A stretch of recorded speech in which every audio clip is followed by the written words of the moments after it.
Hey guys, this is John from Vapor Technologies. Today I have this large valve cover.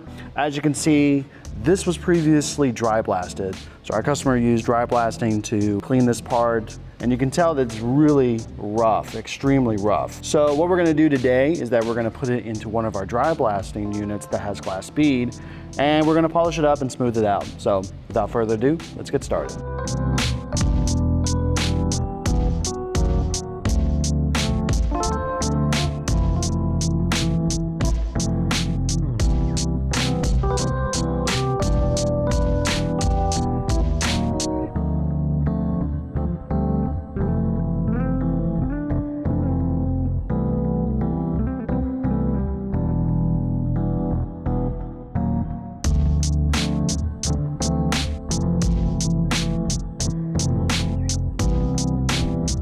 All right guys, and we're back. So as you can see, this is the dry blast, the rough side, and then right here we did glass bead. We used our 1000 dry blast, and we used it to basically smooth the texture, giving it a nice kind of polished finish.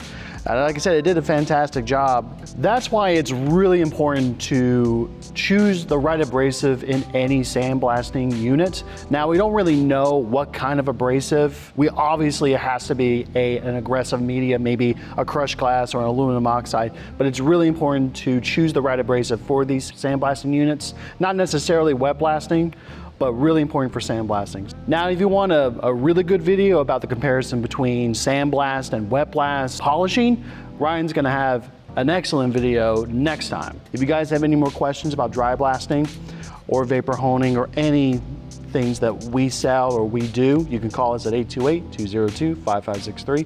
We also have a website, and we produce tons of videos each and every day. So thanks for watching, and we'll see you next time.